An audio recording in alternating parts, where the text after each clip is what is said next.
მოგესალმებით, ჩემო მეგობრებო, გამომწერებო, ჩემი არხის ერთგულო მაყურებლებო.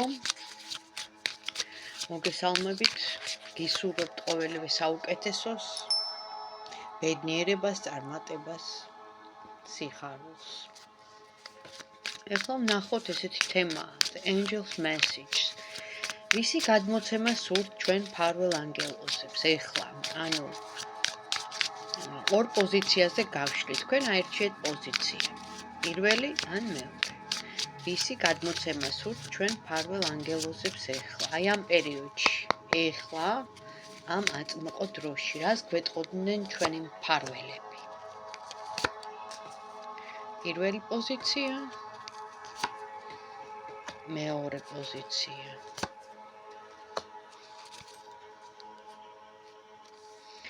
პირველ რიგში ფონი ორივესთვის არის ის, რომ იხალისეთ, მიიღეთ ცხოვრებისგან სიამოვნება, იყავით დადებით ენერგიაზე, დადებით განწყობაზე, წადით მეგობრებთან ბუნებაში, ეხლა კაი ამინდები გამოვა მალე, დათბება და თქვენ თავს მოუწყვეთ ზეიმი. დავიწყებ პირველი პოზიციით.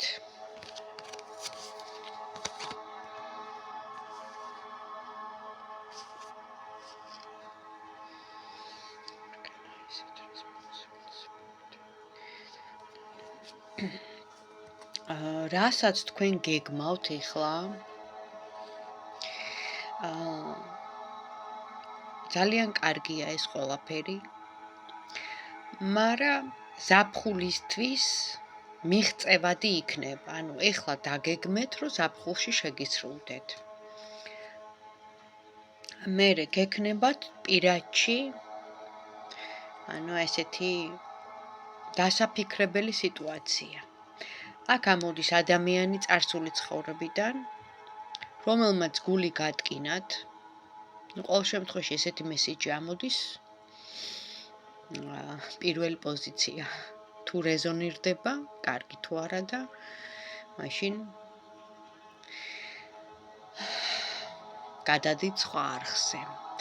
და ამ ადამიანმა, რომელმაც გული გატკინათ, ეს გულის ტკენა დღემდე გახსოვთ, ვერ ივიწყებთ თითქოს წარსულიდან, უკვე წასულია ეს ადამიანი და გზის გასაყარზე, ამიტომ ბევრ პირად ფსიქოლოგიურ დაბრკოლებას გიქმნით ეს სიტუაცია.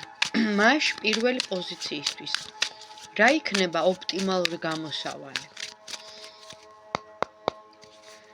რას ურჩევენ პირველ პოზიციას? გამოსავალი. გამოსავალი იქნება ის, თუ თქვენ მოიშორებთ თქვენ კომპლექსებს, თქვენ დარდებს, თქვენ ფიქრებს, რომელიც გაწუხებთ, ეს პირადზეა, თუ თქვენ პრობლემებს ეხება, რაღაცნაირად ეს შიში, ეს კომპლექსი უნდა ამოიღოთ აუცილებლად, იმიტომ რომ ეს გიქმნით დისკომფორტს, თქვენს წარმატებას აფერხებს, აქ ხდება ბლოკი და ამოდის გამარჯვება, როგორც კი თქვენ გადადგავთ ამ ნაბიჯს და ამ შიშებს, ამ რაც გაწუხებთ რა. ეს იყო ადამიანი, ეს იყო სიტუაცია, რა აქვს მნიშვნელობა, რამაც გადაკიკეთათ, გული გატკინათ, ტრავმა მოგაყენათ, ხო, ფსიქოლოგიური, შეიძლება ფიზიკურიც. უნდა დაივიწყოთ, როგორღაც უნდა აიყვანოთ თქვენი თავი ხელში, დაივიწყოთ და მერე მოდის გამარჯვება. უნდა გაიმარჯვოთ თქვენ ამ უარყოფით ენერგიაზე, უარყოფით ფიქრებზე და ამ გულტკენაზე. მესმის, რომ ძალიან ძნელია, მაგრამ ამ შემთხვევაში ხა მე ვეკითხები რჩევას და რჩევა ასეთი, ხო? ეს პირველი პოზიცია, ხა მეორე. რას გვირჩევენ ჩვენი მფარველები? მეორე პოზიცია ვინ ჩაიფიქრა? ეხლა ხართ არაორდინალურ მდგომარეობაში. რაღაცა გაწუხებთ, რაღაცა სწონით, რაღაცა გადაწყვეტილებას იღებთ.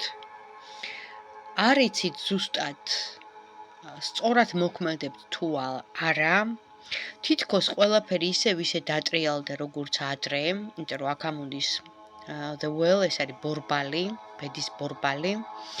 ეს არის კარმული სიტუაცია. შეიძლება რაღაცა იყო თქვენ ცხოვრებაში პრობლემა და ააშავეთ ან რაღაც არასწორად მოიქეცით და ახლა გიბრუნდებათ. მაგრამ ნახეთ, ეს არის დროის ანგელოზი, რომელიც წყვიტავს იმ შემთხვევაში, როცა თქვენ მიიღებთ გადაწყვეტილებას, რომელ გზას აირჩევთ. ანუ მოინანიებთ ამ ყველაფერს, გაუშვებთ, იტყვით, მაპატიე, თუნდაც სამყაროში. მე დამნაშავე ვიყავი და გავაცნობიერე ეს ჩემი დანაშაული და ეხლა მინდა სიკეთის გზა ავირჩიო. ან არადა, ანუ წონის რა, დროის ანგელოზი ამოვიდა და მეორე პოზიციისთვის, აბა, რა იქნება ოპტიმალური გამოსავალი? რას ურჩევენ მფარველი ანგელოზები მეორე პოზიციას? ძალას, უნდა მოიკრიბოთ ძალა. კარგი კარტი ამოდის, იმედის მომცემი, თქვენში ხედავენ პოტენციალს ზემოდან, თქვენი მფარველები, მაგრამ ეს ძალა არის მხოლოდ თქვენში, ანუ ჩაბუდებული.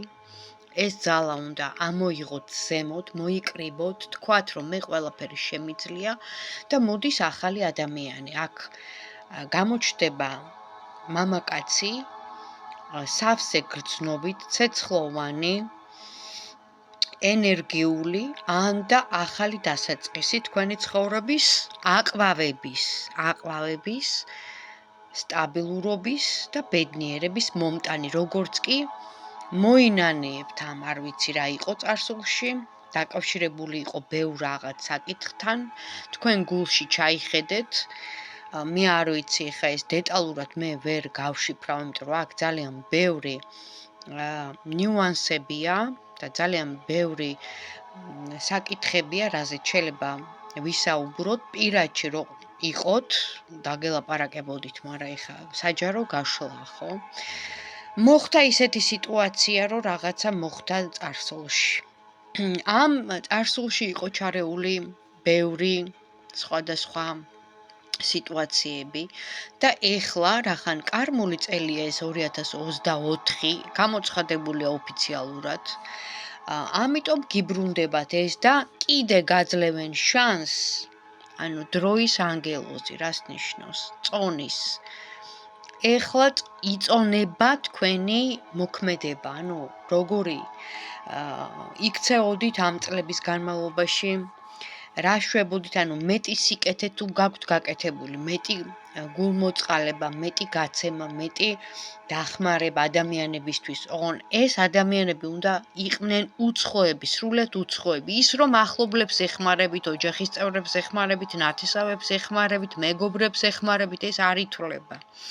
ამ შემთხვევაში აქ პირდაპირ მოწყალებაზეა საუბარი. სიკეთის კეთება და მოწყალება უნდა იყოს უცნობი ადამიანის სრულად. და ამ ყველაფრის მერე, როცა გადაიწონება თქვენი გაკეთებული სიკეთეები, ნახეთ, გამოვა განაჩენი. დავტოვოთ ეს ადამიანი, გადავიყვანოთ მაღალ ეტაპზე, მაღალ საფეხურზე, მოგენიჭებათ ძალა, ამ შემთხვევაში ეს გონიერებაც არის და იწყება ახალი ცხოვრება. ეს ან ახალი ადამიანი, ან თქვენი აყვავების ხანა.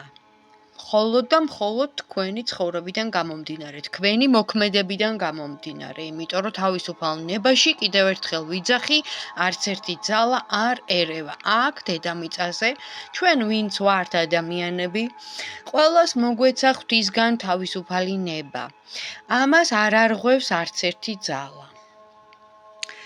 იმიტომ რომ ღმერთმა მოგცა ეს სრულფასოვნებიანი, ანუ სრულუფლებიანი თავისუფალი ნება ყველა ადამიანს, როგორც მის ხატად და მის მსგავსად შექმნილს ღვთის ნაწილაკებს. თქვენ თუ თვლით, რომ ხართ ღვთის ნაწილაკი და ღვთის შვილი, თქვენც მოგეცემათ ეს ძალა. მაგრამ თქვენ თუ თვლით დარვინის თეორიის მიხედვით, რომ მაიმუნის ხგან ხართ და თქვენი წინაპარი იყო მაიმუნი, მაშინ ცხოველურ ინსტინქტებზე აქ საუბარი და ხა რა ადამიანობაზე და რა გონიერებაზე და მით უმეტეს რა სულიერებაზე უნდა გესაუბროთ თქვენ.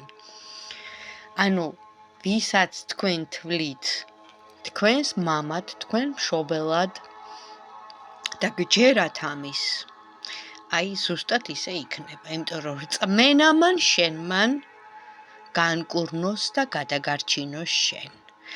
აი ამ მოკლე ვიდეოთი გემშვიდობებით, აბა თქვენიცი წარმატებები.